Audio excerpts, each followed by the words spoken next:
kwaba kuriyo kwesima n'amashemerwa omuruka gwa Nyamarigita omugombora ya Kikora omu district ya Kakumiro obuminisita omuhezi w'ebyemirimo n'entambura kandi omunyishengero wa Buganga East West Fred Byamukama yaba nakwasa abature ekyapa cy'itaka ryaberyibirwa omugiga Lawrence Ayebare omu mwaka gw'2018. Lawrence Ayebare wakakumira omusajja wa haihi aho akabainaho akahika kamu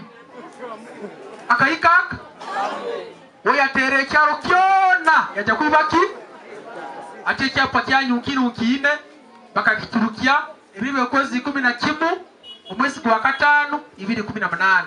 Nikigambo ngo omugiga Ayebare omutura wa Kihuna B Cell omuri Kakindo akaza omunama nabe byitaka omugombora ya Kakindo bateze byapa byitaka lya hectares 205 obwe bari kubinga abatura omu byaro mukaga kandi nibasaba abantu y'okubiga amataka bona mpalipolitika mu gavumenti tubakoleho kubibara ly'ebyaleho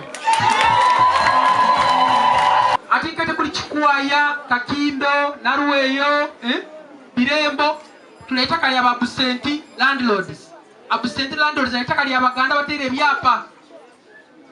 letaka lya baki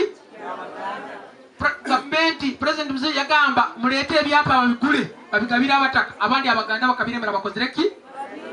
hati tukwenda nabo still koso mukisa nigo gumu njageno mu land office tumanye bichoka byona nambali public land yona nambali kali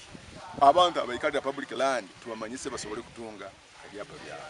Lawrence Ayebare nangwa akakorendagano ebirabiro na bishato ku 10 omwaka 2021 erukoreko kuyahaye ekyapa owa minister Byamukama ekyamuhirwe ebirabiro na bina okwezi ku 10 omwaka 2021. Nyoka gamba nja kubarwanirira mu birombo rungi But President Museveni akutugamba butwina itaka tuleke kibakweta land fragmentation. Omwana okumusalira akakiweka n'omwana omusalira akakiweka n'oli omusalira akakiweka mubireke.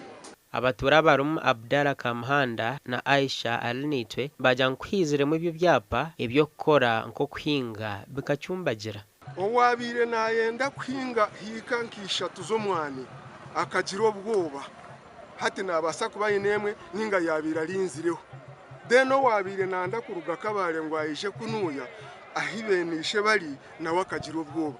kawe na kabanja kaotara basa kukaguza ngo kwa karime cyapa tuno kuhinga tutahinge mbweno habo kuba kusigikira nabana twabiha mu mashomero. Omukubanza Minister Byamukama yakaha mukoro gwo kurundana sente zo kuhunduze kanisa ya Grace Ministry omuri Kisorera kandi yahayo muganda gwa million mukaga amakuru agagasha kwa Ambrose Nuwagaba Katoto.